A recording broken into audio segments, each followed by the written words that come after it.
Está começando na Rádio NN. O programa mais saudável do rádio. Saúde em Foco. Saúde em Foco. Sua consulta no rádio. Saúde em Foco.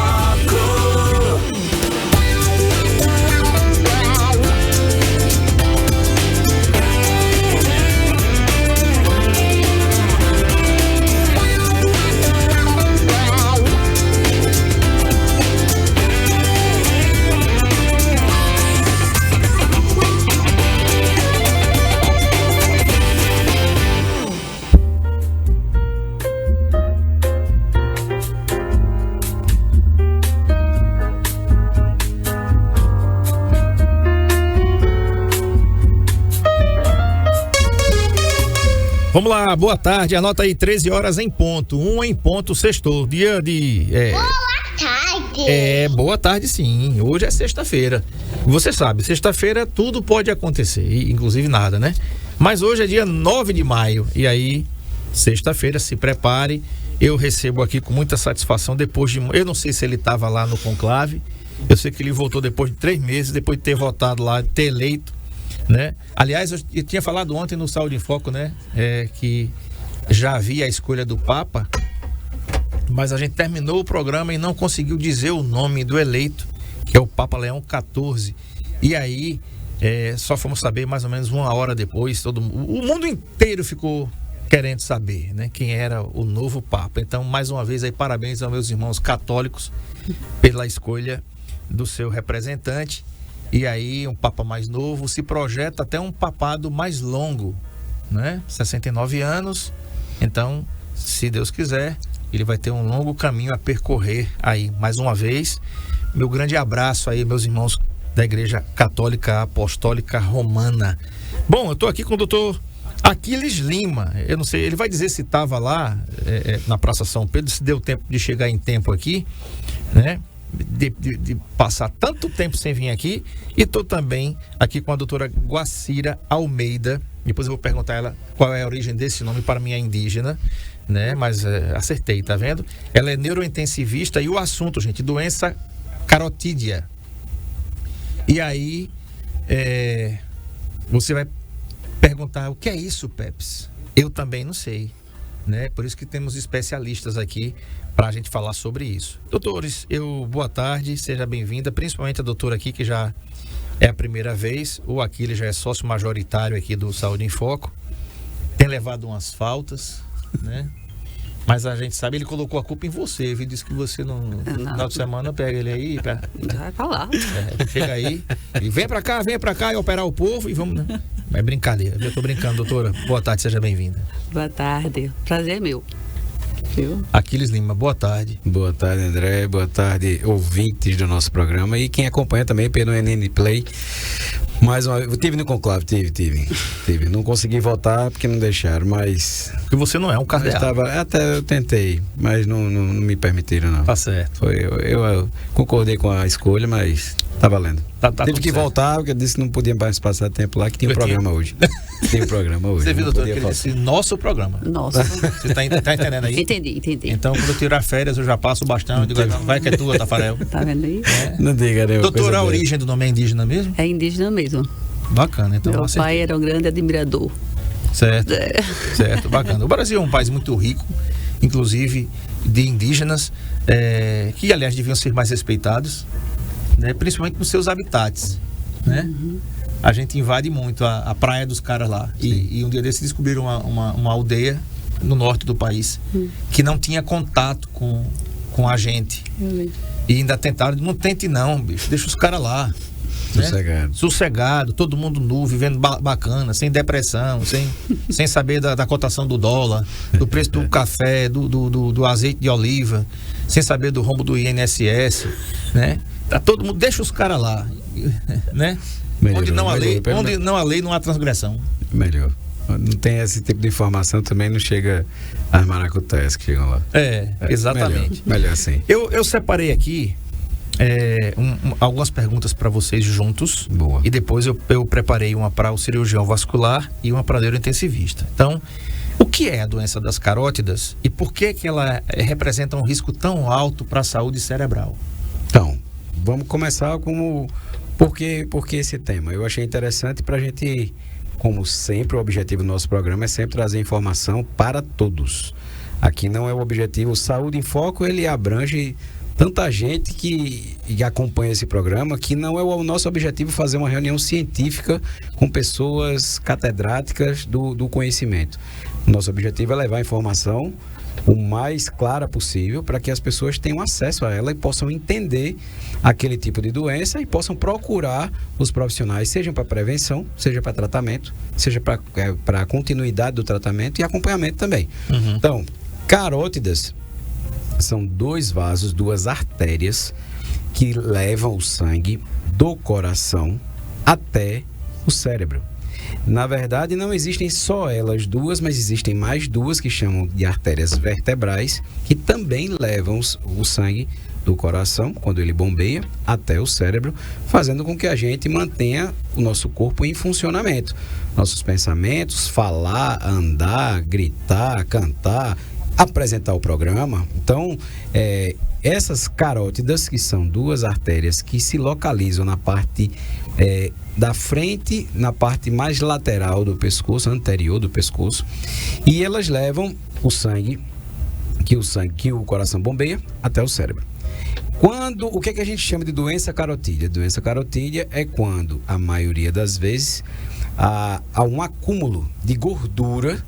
Com o passar dos anos, o acúmulo de gordura no interior desse vaso sanguíneo, que ou estreita a passagem do sangue ou obstrui a passagem de sangue para o cérebro. Então, naturalmente, isso é uma coisa progressiva que não acontece de imediato, não acontece normalmente em pacientes jovens, mas que futuramente pode levar não só o estreitamento, como o fechamento. E uma das maiores complicações que também pode acontecer diante desse vaso sanguíneo, obstruído ou estreitado, é o que a gente chama de AVC ou AVE.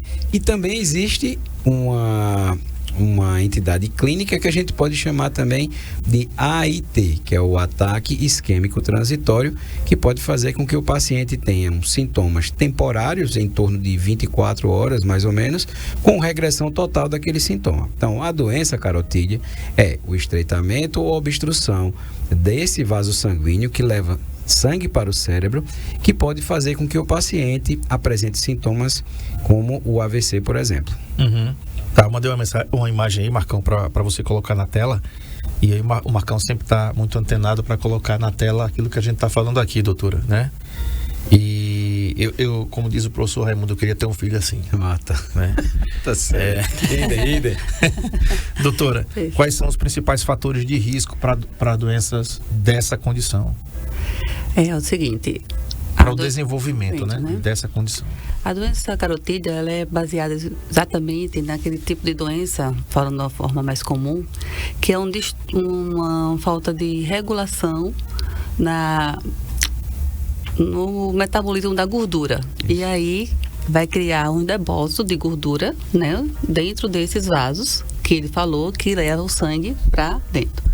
A principal causa é hipertensão, né, intracraniana, hipertensão arterial sistêmica, é a diabetes, é as pessoas que têm o colesterol, que a gente chama colesterol alto, tem facilidade de ter gordura no sangue, é o tal do sedentarismo, que a pessoa não faz atividade física, não faz a sua caminhada, né? Então, tudo isso influencia. Tabagismo, o fumo também influencia. Hipertrigliceridemia. Hipertrigliceridemia, que seria o quê? O distúrbio desse metabolismo da gordura. Tem pessoas que não têm essa facilidade de metabolizar a gordura e faz os depósitos de gordura nos vasos. Eu tenho isso aí. É genético, é grave e tem que se cuidar.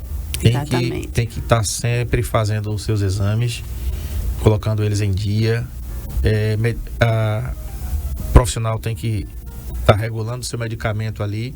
E atividade física, para quem tem hipertrigliceridemia, gente, um exame de sangue rapidinho no LACEL, você resolve isso. E não quero descobrir doença não. Tá. Vou dizer sempre o que eu tenho falado aqui, doutor. Se você não arrumar tempo para ir, doutora, se você não arrumar tempo para cuidar da saúde, vai ter que arrumar para cuidar da doença. Garanto a você que a doença é mais caro. Um exame no LACEL para você ver a hipertrigliceridemia, eu nem sei o valor de tão barato que é. Tá certo? Mas pode ter certeza. A caixinha do remédio que eu tomo e eu tenho um problema genético. Você pode ter hipertrigliceridemia por má alimentação mesmo. Por hábitos. Por hábitos que você tá aí com o pé na jaca aí e não quer saber de doença e depois você pode descobri-la. Eu tenho que tomar direto. Sabe quanto é a caixinha? 120, viu? Tá certo? Não vou dizer o nome não, pra você não tá comprando aí sem receita médica. Mas a caixinha que eu tomo é 1 mês, é 30 dias. R$120.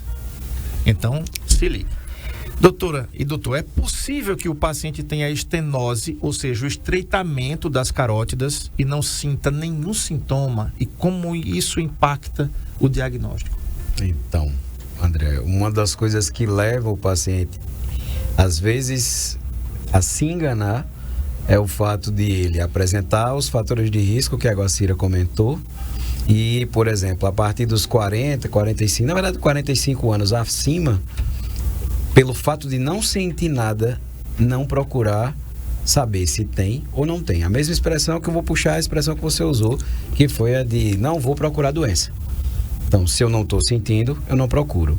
Apesar de ter, como eu comentei no início do programa, o estreitamento da carótida, ele não acontece abruptamente, ele não acontece logo, rápido, ligeiro, a não ser que seja uma obstrução por uma placa que se deslocou de outro local e que foi até a carótida e obstruiu. Mas isso não é o mais frequente. O mais frequente é você juntar gordura ali, naquele local do vaso sanguíneo, até ele chegar a entupir.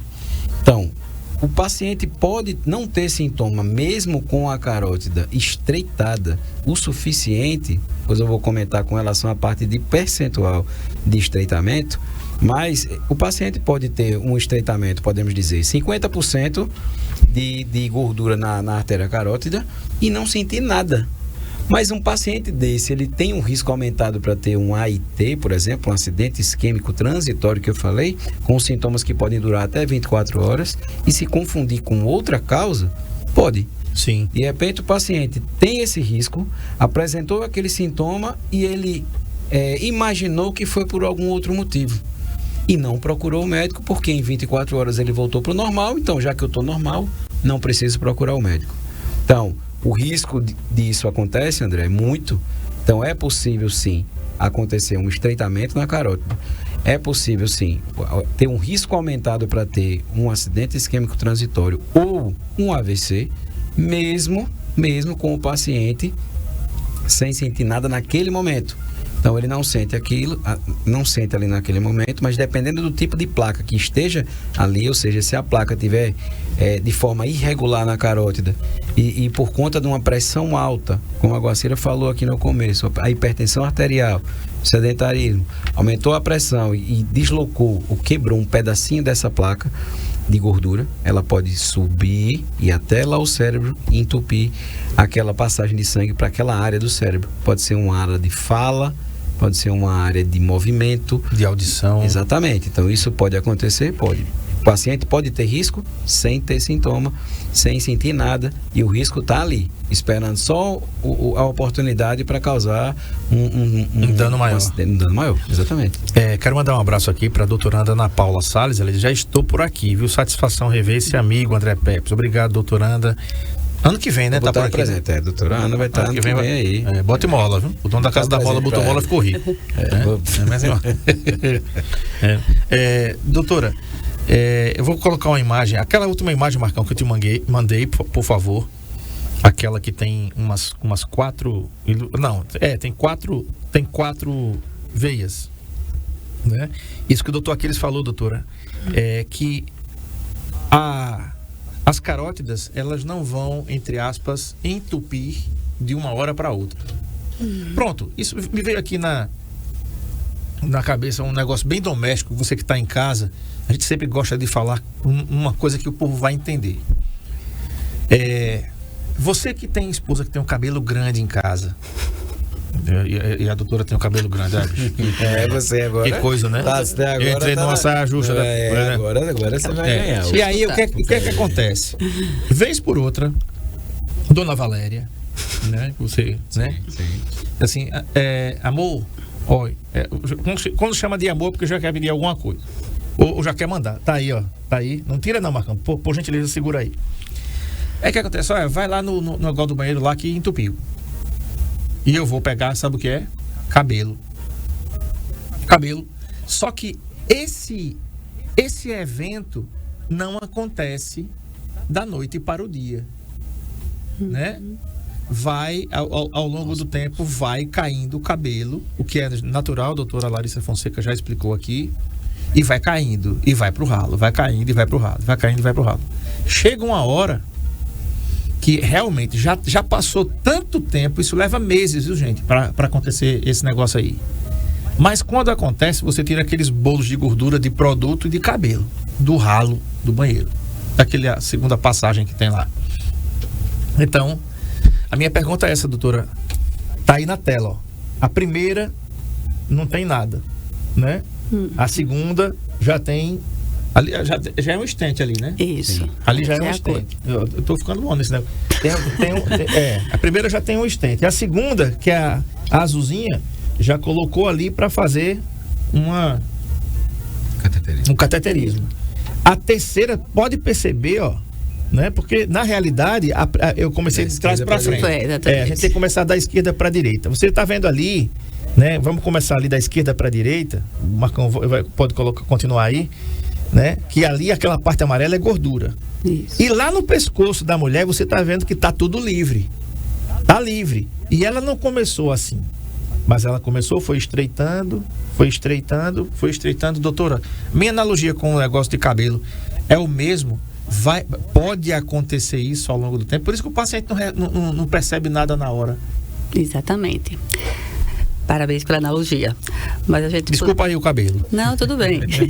Tanto como pode ser o ralo do banheiro com o cabelo, como pode ser também a pia que a gente lava prato quando enche também a caixa de gordura. Exatamente, né? Então, assim, tudo que se tira e nada bota, uma hora vai transbordar. Exatamente é isso. Então, essa doença da carótida, ela é causada pelo depósito de gordura e cria-se, como o doutor Aquiles falou, umas placas, né? E a liberação dessas placas, elas podem ser a partir de um estreitamento maior, causando uma estenose ou um entupimento, vamos dizer assim, do vaso ou do cano, pode. Mas pode ser também, ela solta da carótida e pode ser até menos. Se eu tiver bem diretor você obstruído, o risco é menor, mas eu também tenho. Porque o que causa o AVC, a lesão maior, é quando eu desprendo e se transforma num bolinho de gordura e ele vai em direção a um vaso de menor calibre ou um caninho menor e entope essa área que está o acidente vascular cerebral. Tá? Doutor Aquiles, qual é a relação entre a estenose das carótidas e o AVC isquêmico? Então, André, o corpo ele é muito sábio, né? O corpo foi uma máquina perfeita criada por Deus que consegue se adaptar às situações. A gente já teve paciente com oclusão, ou seja, o fechamento completo da carótida sem repercussão cerebral imediata. Quando a gente faz o exame, por outro motivo, a gente descobre que uma das carótidas dele, como eu falei, tem duas, né? Uma de cada lado do pescoço. Uma delas está totalmente fechada. Mas como eu comentei, tinham duas carótidas e duas artérias vertebrais. E ele consegue manter por ligações, imagina uma rede de cano, de tubos. E por conexões uns com os outros, ele consegue levar para o cérebro pelos outros 3 vasos que estão passando sangue, para que a gente não perca a nossa função cerebral. Então o corpo se adapta, como a gente comentou aqui, como o fechamento não é abrupto, ou seja, não é de uma hora para outra, ele vai ao longo do tempo se adaptando com menos passagem de sangue, menos passagem de sangue, menos passagem de sangue. Então ele vai distribuindo aquele sangue que iria normalmente para aquele vaso sanguíneo que está fechando para os outros 3 que estão abertos. Então essa relação de estreitamento para as consequências que podem ter do AVC pode ser uma coisa que cada vez que aumente mais o fechamento, aumenta mais o risco. Cada vez que eu tenho uma placa de gordura com irregularidade, eu aumento mais o risco de ter um AVC. Por que irregularidade que eu estou lhe falando? Uma coisa é ter uma placa de gordura lisa e sem falhas nela, podemos dizer assim. Mas quando existe uma placa irregular, ou seja, tem várias falhas, subidas e descidas naquela gordura, quando eu tenho, por exemplo, picos de pressão que aumentam, é como água mole em pedra dura, entendeu? Cada vez que a pressão do paciente aumenta e aquele sangue passa com mais velocidade por aquela gordura, a chance maior que tem é de ele realmente quebrar, independente se for um fechamento maior. O Maguacira comentou aqui, pode ter até abaixo de 50%, mas se existir um fator desse, por exemplo, como irregularidade de placa, por exemplo, uma pressão alta constante, que boa parte das pessoas que têm pressão alta, que estão escutando a gente agora, se automedicam no posto ou não procuram fazer um acompanhamento regular, acabam mantendo a pressão sem estar controlada, e essa pressão pode levar a um risco maior de desenvolver o AVC por conta disso, porque já existem placas de gordura nas carótidas, mas aqueles fatores de risco que a gente comentou logo no início agora, aumenta a chance maior deles de desenvolver esse AVC. Tá. Doutora Guacira, quais são os exames essenciais para o diagnóstico preciso da doença? Da doença carotídea? Sim. O principal exame diagnóstico é imagem, através de exame simples, básico, que é ultrassom com Doppler das artérias carótidas e vertebrais. Que vai aparecer na sua tela. Gente, eu já fiz esse exame, doutora. Isso. E sabe quem prescreveu? O meu cardiologista. Isso. E sabe o que ele disse a mim? Ele tocou o terror nesse dia. Doutor Yuri Candiago, um grande abraço, viu? Fera. Olha aí, ó. Esse é o exame Doppler de carótidas. Isso. Tá, gente? Exame indolor, é uma ultrassom no pescoço. E sabe o que ele disse pra mim? Ele disse assim: André, de todos os exames que eu pedi pra você fazer, ele pediu eco, eu já sabia do histórico de hipertrigliceridemia genética que eu tenho, o Aquiles também acompanha isso, e já sabe, ele disse assim: esse é o exame que é, pra mim, o padrão ouro na cardiologia. Aí eu falei: mas por quê? Ele disse: porque se você tiver alguma coisa ali, disse, não tem remédio para, eu não tenho o que passar, eu não tenho o que prescrever, entendeu? Para aquilo ali. Então, aí eu não podia fazer o exame na hora, passei 3 dias louco, digo, rapaz, bicho, fazer uma massagem no pescoço e tudo, aquele negócio todo, digo, né? E graças a Deus, quando eu fui fazer o exame, para minha surpresa, até por conta da hipertrigliceridemia, né? Não tinha nada. Precisa até voltar a fazer novamente. Vamos marcar, né? Vamos marcar pra gente ver esse Doppler de carótidas aí. E graças a Deus não tinha nada. Mas podia ter alguma coisa, né? Então, doutora, esse exame continua sendo o padrão ouro para diagnóstico da doença carotídea? Isso, para o diagnóstico, principalmente o diagnóstico precoce, né? É o padrão ouro. Para o diagnóstico mais complexo, com malformação, uma coisa, ainda faz a arteriografia, sim, né? Sim. Isso mas principalmente para ser no terapêutica. Eu acho que para diagnóstico preventivo é principalmente a ultrassom. Pois é. Que é o exame indolor, fácil de fazer, né? E de rápido diagnóstico. É rápido diagnóstico, né? O médico que está fazendo o exame em você já vai lhe informando. Isso. Olha, né?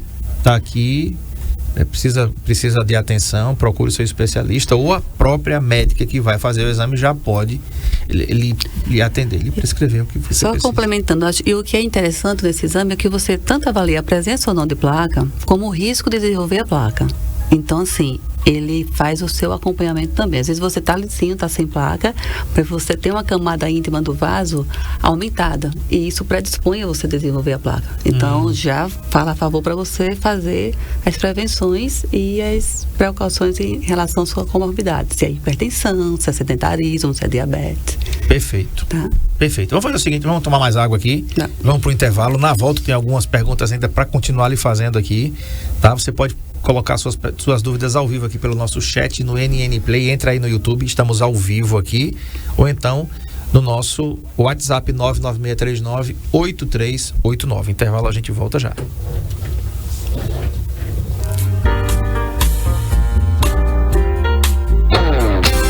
Saúde em Foco, na Rádio NN,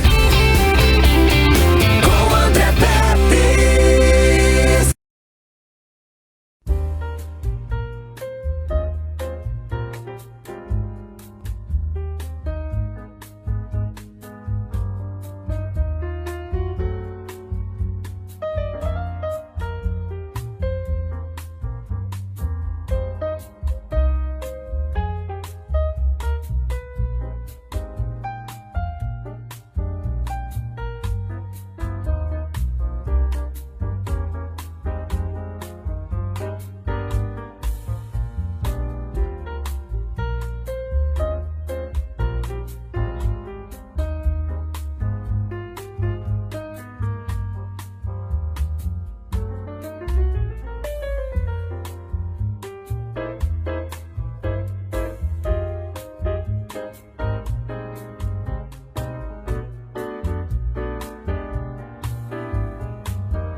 anota aí, 13h32, 1h32. Eu nem falei pra você que... boa tarde. Olha, eu esqueci, rapaz. Fiquei tão empolgado aqui com a doutora Guacira, com o doutor Aquiles, que esqueci. 31 graus em Arapiraca agora, possibilidade de chuva em 5%, ou seja, São Pedro não vai mandar chuva pra cá não. E a umidade relativa do ar em 52%, tá? E ventos em 19 km por hora. Se você inventar mais do que isso, você agarra no poste aí que você não voa não. Tá bom? Fica quieto aí. Né? Não, aquilo você tem que dizer aqui a verdade, né? Doutora, é o seguinte, como a doença das carótidas, ela pode impactar pacientes internados em UTI neurológica? Boa pergunta, e acho que uma das perguntas mais importantes em relação à doença carotídea. O paciente, né, entre os AVCs, porque a gente tem vários tipos de AVC, de acidente vascular cerebral, como um hemorrágico e isquêmico, a maior parte é o isquêmico, que é causado, a principal causa é o embólico, que é causado pelo, como eu falei no começo, quando se solta um bolinho de gordura dessas carotas. Então, assim, a doença carotídea é uma das principais causas de AVC isquêmico. Uhum. Você tem uma ideia, André? O AVC isquêmico vai ser a principal causa de morte e de invalidez nos próximos 3 anos. 3 anos? 3 anos. A principal causa de morte antigamente e de invalidez era trauma, né? Trauma metabolístico, e atrás disso era as doenças cardiovasculares. Sim. Né? E hoje a gente está acima disso. O AVC está conseguindo, isso foi a informação mundial, tá? Da Sociedade Brasileira Internacional de Acidente Vascular. E do pessoal do neurovascular também, da Sociedade Neurovascular. Então, sim, existe uma campanha enorme para a prevenção de AVC. E a principal delas, a doença que mais acomete cerca de 60% a 70%, são as doenças carotídeas. Agora, veja só. Eu tive um gerente da indústria farmacêutica, eu fui propagandista farmacêutico por muitos anos. Você tem perfil. E pra tudo esse cara foi. E hoje estou fazendo programa, tá vendo aí? O programa de rádio, viu? Sim, é bom espécie. Doutora, me veio um negócio na cabeça aqui quando você falou sobre isso. Porque isso é um assunto muito sério, a gente brinca assim para descontrair, mas isso é um assunto muito sério. Doutora, de quantas pessoas vítimas de acidente vascular cerebral, o AVC, ficam sequeladas? Você tem esses dados? Temos. Hoje, a gente teve, depois de mais ou menos uns 10 anos para cá, que teve um aporte melhor no tratamento do AVC, a gente consegue alcançar, em termos de dados mundiais, 25% a 30% das pessoas acometidas nos melhores centros.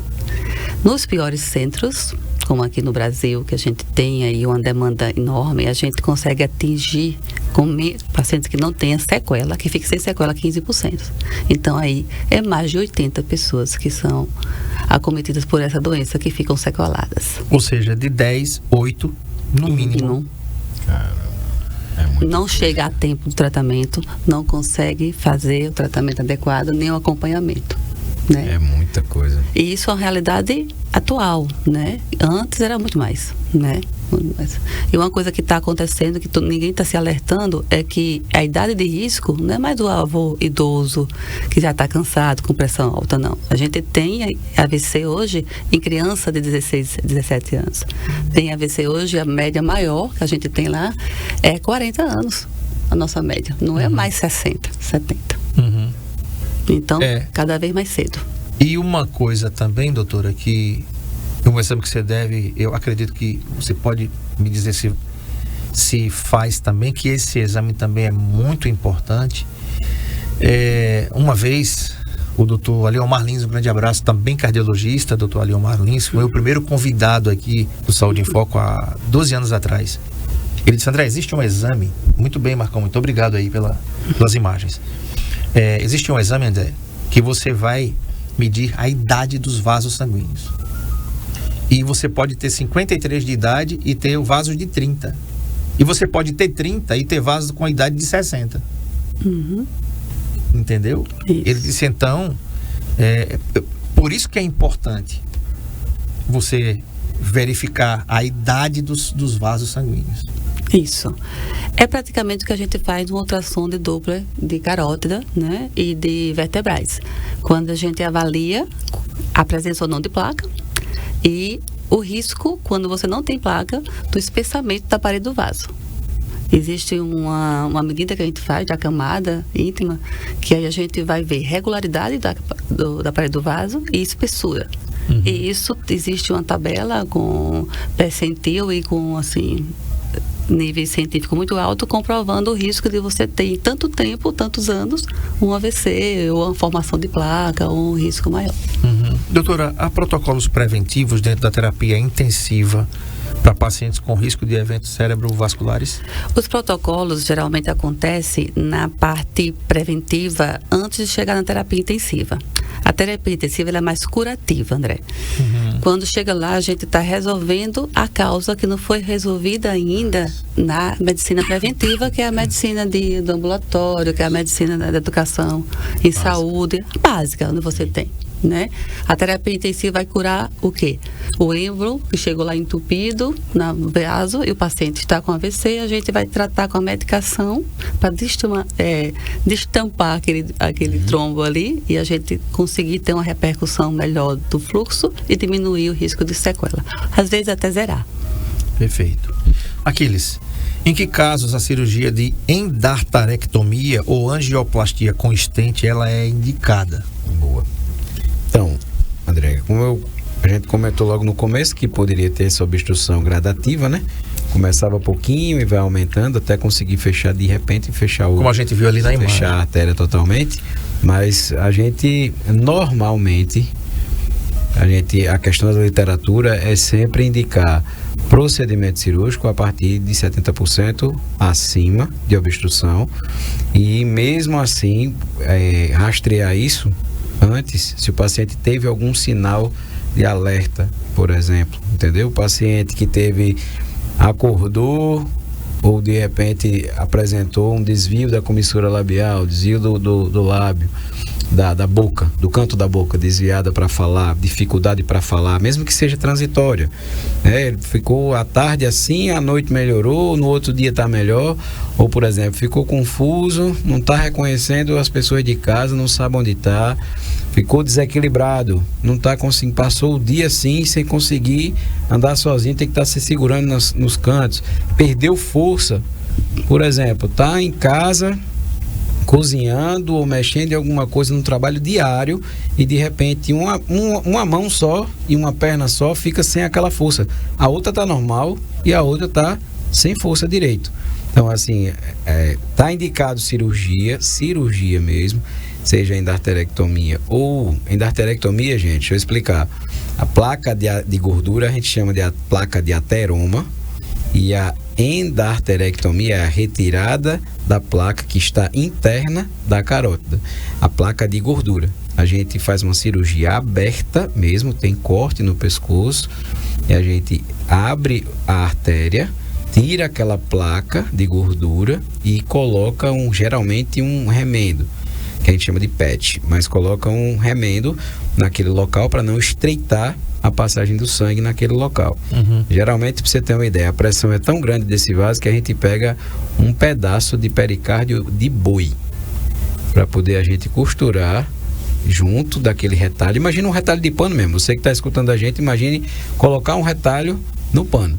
Literalmente, você pega um pedaço do pericárdio, da parte do coração do boi e coloca naquele local ali para poder aguentar a pressão que tem do sangue indo para o cérebro. Então, estreitamentos ou quase oclusões dessa monta, acima de 70%, está indicado realmente fazer um procedimento cirúrgico que pode ser pouco invasivo, ou seja, pouco agressivo, que é por dentro da artéria, chama angioplastia de carótida, e colocando um estente para que ela não volte a estreitar novamente. Que foi aquilo ali da imagem. Foi aquilo que a gente mostrou na imagem. Parece ali um aramezinho. Exatamente. Uma telazinha de arame. Isso. Primeiro passa um balão, o balão empurra ou esmaga aquela parte de gordura toda para a parede do vaso sanguíneo e a gente coloca um estente para que ele não volte a fechar. É lógico, não é só isso, porque cirurgia não é milagre. A gente vai ter que reverter a causa e não apenas enxugar gelo. Não adianta colocar um stent na carótida, fazer uma angioplastia à imagem. Quem está acompanhando a gente no programa, dá uma olhada aí para você ver a imagem da angioplastia de carótida. É isso aí. A gente passa um fio guia, passa um balão, o balão está em azul, o balão vai ser insuflado, ou seja, enchido.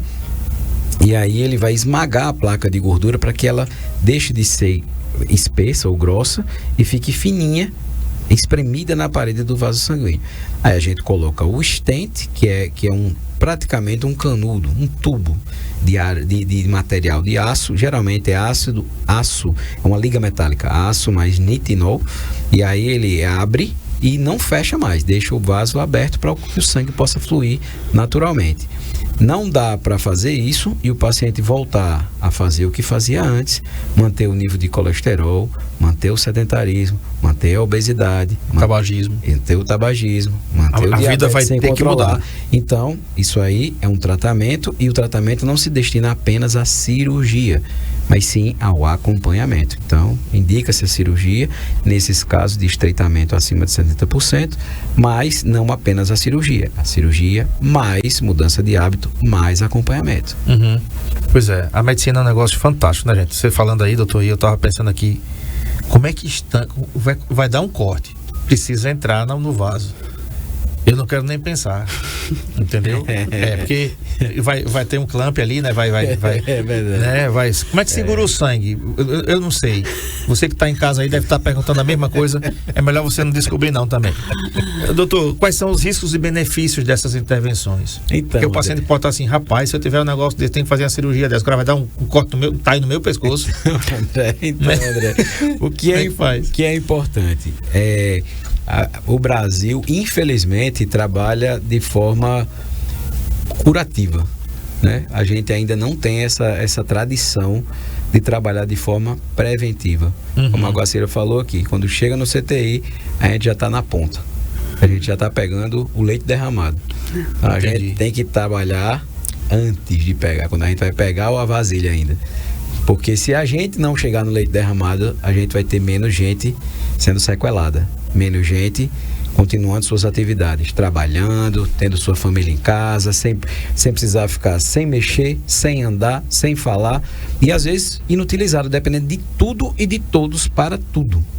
Entendeu? Então, assim, o ideal é sempre trabalhar em cima da prevenção e não do tratamento. Se a gente conseguir trabalhar no nível preventivo, acompanhamento, informação, foi por isso que eu quis trazer a Guacira aqui, justamente por isso, porque ela pega na ponta, entendeu? Uhum. E ela pega um fluxo de paciente que não é pequeno, André. Lhe digo porque, assim, do sertão para dentro, cai tudo para cá, para Arapiraca.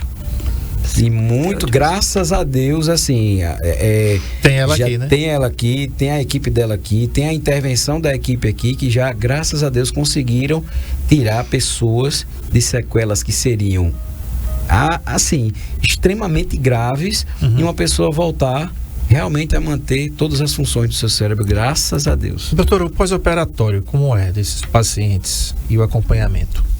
Cara, o pós-operatório, quando bem sucedida a cirurgia, bem indicada a tempo, é um pós-operatório relativamente tranquilo, André. Por incrível que pareça, quando você faz uma técnica bem feita, bem indicada a cirurgia, o paciente, geralmente ele fica o primeiro dia da cirurgia na UTI, que realmente deve ser observado essas 24 horas, que é quando, dependendo do que você abriu, dependendo do que tem de gordura lá, existem riscos. Como toda cirurgia, existe risco, mas normalmente o próximo dia pós-operatório, geralmente, se o paciente estiver bem, ele vai para a enfermaria.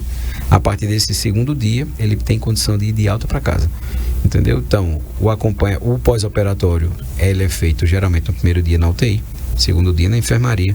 O paciente estando bem, ele recebe alta com as medicações que ele vai fazer uso para o resto da vida. Entendeu? Até o controle. Então, normalmente, o procedimento endovascular é assim. O procedimento aberto se assemelha tanto quanto, entendeu? Hoje já se sabe que, na literatura diz que o procedimento aberto tem uma eficácia tão quanto o procedimento endovascular, se bem feito por pessoas com treinamento.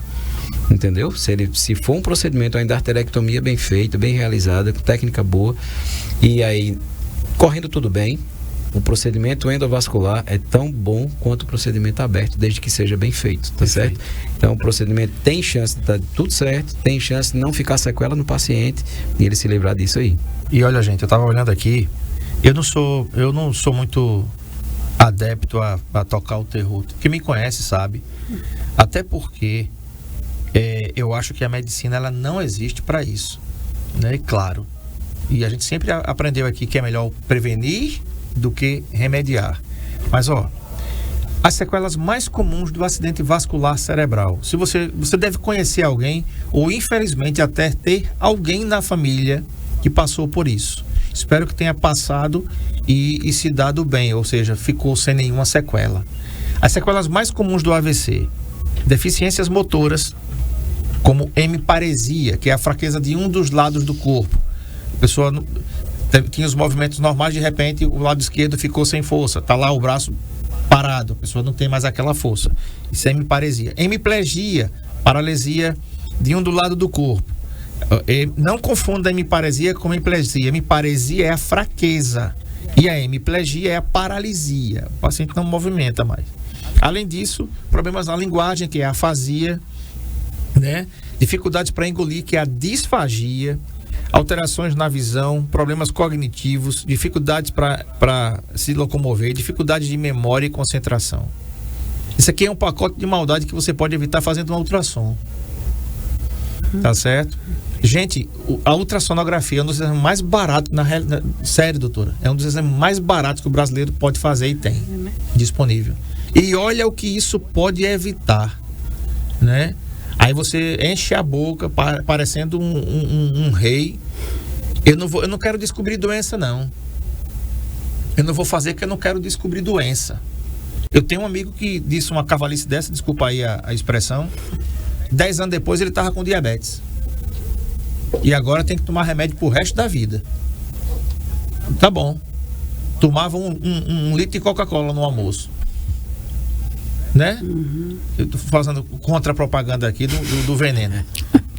Né? Fica à vontade para você. É gostoso? Eu nunca vi negócio, né? A pessoa vai pro cinema. Eu já disse aqui uma vez na Copa da Rádio aqui. Digo, rapaz, esses caras que trabalham em cinema, eles fizeram a melhor Coca-Cola do mundo com a melhor pipoca do mundo. Porque você não consegue tomar uma Coca-Cola tão gostosa nem comer uma pipoca tão gostosa. Minha nega velha comprou 30 pacotes da pipoca Coringa e gastou todas essas tintas e não fica igual. Eu digo, não tente mais não. Porque você não vai conseguir. Vamos comer no cinema mesmo. Né? A pessoa disser que não é gostoso, é gostoso. Mas, como diz a música do Oswaldo Montenegro, sempre não é todo dia. Aliás, o Oswaldo Montenegro faz show hoje na capital alagoana. Você que gosta aí. Doutora, quais os avanços na medicina têm contribuído para o diagnóstico precoce e tratamento mais seguro da doença das carótidas? Os avanços hoje em dia é exatamente como você começou a falar no começo, que você mesmo fez, não foi? Que foi exame laboratoriais para você avaliar taxas de colesterol, de triglicerídeo, de lipidemia, né? Exames feitos na unidade básica também básico com clínico preventivo para avaliar a pressão, para avaliar nível de açúcar no sangue. Tudo isso já serve bastante como uma prevenção, porque a doença carotídea ela está entre o antes e o final, está no meio. Então a prevenção da doença carotídea, sequela, a prevenção da doença carotídea também existe através do exame de imagem, que é você ver o vaso e avaliar o vaso. Recebi uma imagem aqui, não posso mostrar. Não posso mostrar. Esse paciente é sequelado de AVC, tá? Não posso mostrar. Infelizmente, não posso mostrar. Mas, gente, a pessoa com movimentos involuntários, né? Doutora, quem é que quer fazer um exame com você? Onde é que pode lhe encontrar? né? Onde é que você atende aqui? Gente, é um exame que não tem contraste, não tem injeção. Eu fico muito feliz em saber disso. Eu vou fazer de novo. Não tem, gente. Vou pedir o Marco Aurélio para colocar de novo na tela. É um ultrassom com uma coisinha aqui, ó, tá? No pescoço. E não demora 15 minutos, não, para fazer, né, doutora? Não demora, não. Nem incomoda, nem nada. O médico vai passar o gel, igual passa na sua barriga. Passa o gel para colocar o cursor ali. Como é que chama? O transdutor. Isso. Né? Coloca aí e ele vai ver na hora. Entendeu? Tá aí o exame na tela. É um exame indolor, rápido, de baixo custo. Não falo o preço aqui, tá? Mas, doutora, o paciente que quer lhe encontrar, viu uma entrevista lá, eu não estou tocando terrorismo aqui, eu estou falando para você, gente, que de 10 pessoas, a doutora falou aqui, de 10, 8 saem sequeladas. E o pior, com sequelas para a vida inteira, né? Exatamente. Podendo, como sempre, pelo menos a gente tem que entender que uma vez instalada uma lesão cerebral, se não regride isso, é o resto da vida. Então, será que fazer um exame, ou melhor, será que não fazer um exame é mais vantagem do que você levar para a sua vida uma sequela? Para quem está acostumado a fazer tudo na sua vida, levar um risco maior de você precisar de tudo, até tomar uma água, comer, tomar banho, se limpar, você depender das pessoas para fazer isso. Então, acho que vale a pena a gente se perguntar e perguntar às pessoas que vivem com a gente. Eu atendo muitos idosos e alguns são muito difíceis de lidar, porque muitos são teimosos. Eles não querem ir para médico porque não gostam de médico, não querem descobrir doença, como você fala. Só que alguns jovens também fazem da mesma forma. Talvez porque veem em casa esse exemplo e acabam repetindo, replicando, mas a gente tem que repetir o que é certo e o que é melhor. Verdade. E né, a gente tem que aprender com os erros da gente também. Verdade. E com os erros das pessoas, porque se a gente não fizer isso de forma preventiva, se a gente não orientar, não comentar, não passar à frente essa informação, a gente pode eventualmente assistir uma pessoa que está com a gente, sai com a gente, brinca com a gente, conversa com a gente na cama e nunca mais poder conversar com a gente. E vai alterar a rotina de todos vocês, dele e de todo mundo. De todo mundo que vive com ele. Doutora, onde é que você atende? Como é que faz para lhe encontrar? O endereço da rede social? Então, tá joia. Eu estou atendendo aqui em Arapiraca, na Uniclínica, tá? A gente lá faz ultrassom não só de dupla de carótida, nós também ultrassom transcraniano, que eu vou querer divulgar depois com você aqui. Sim. E ultrassom e de modo geral também, tá? E a rede social é Guacira Almeida. Sim. Tá? @hotmail.com. E Uniclínica, né? Uniclínica, exatamente. Uniclínica. Fica onde? Desculpa, Clínica Una. Ah, tá. Eu procurando aqui. Outra. Ah, tá. A Una eu sei onde é que fica. Gente. A Una fica aqui na Rua São Miguel. Isso. A Rua São Miguel, para você que não sabe, é naquela rua que fica por trás do Clube dos Sumicultores. Isso. Você dá o contorno ali como quem vai pro Lacel, ao invés de você seguir pro Lacel, você vai entrar à direita, tá certo? A Una fica ali. A Clínica Una fica exatamente naquela ruazinha bem estreita ali, que você contornando o Clube dos Sumicultores e ao invés de pegar para o centro direto, você pega a próxima à direita. Fica do lado esquerdo a clínica. Exatamente. Tá? Não é, doutora? Os telefones de lá, o telefone é 99970-0374. 99977-0374. Telefone e o WhatsApp. Lá você vai fazer ultrassonografia, eletroencefalograma, eletrocardiograma, são exames indispensáveis, mapa, Holter, para agendamentos, anota aí, 9977-0374, não é isso? Isso aí. Doutora, obrigado por ter vindo e até a próxima. Até a próxima, com certeza. Satisfação foi minha. Foi nossa. Desculpa as brincadeiras aí para descontrair um pouquinho. Aquiles, obrigado por ter vindo. O doutor Aquiles Lima atende aqui no Metropolita, 3530-8440. Eu já 9961-4310. Não é isso? É isso aí. E também atende no Sindicato Rural na segunda-feira. Então, Sindicato Rural, Largo Dom Fernando Gomes, número 26, no centro de Arapiraca. Tá bom? Boa tarde, bom final de semana para você. Se dirigir, não beba. Se beber, não dirija. Tem asa, não tem, Marcão? Amanhã, aqui? Não, em Sergipe, né? Aracaju, é Sergipe asa amanhã, né? A partir das 16?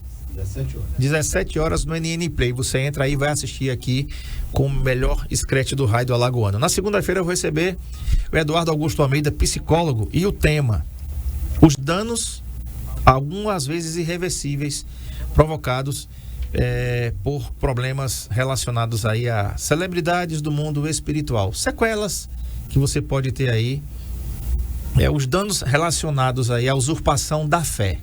Seria o tema que a gente está pensando em escolher. Mas são os danos psicológicos causados pela usurpação da fé.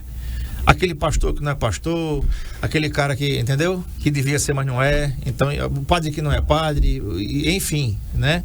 Pessoas que não deviam usar o nome de Deus e a fé dos outros em vão. E claro que isso provoca danos e sequelas também na vida das pessoas. Afinal de contas, nós somos um ser físico, habitamos no corpo, mas também pertencemos ao mundo espiritual. Quer você acredite nele ou não, tá bom? Eu acredito. Boa tarde, fique com Deus e a gente volta na segunda-feira, se ele me permitir. Se ele não permitir, tá tudo certo. Abemos papa, tá tudo certo e a gente vai se embora. Tá bom? Boa tarde e até segunda. Tchau. Saúde em Foco, na Rádio NN.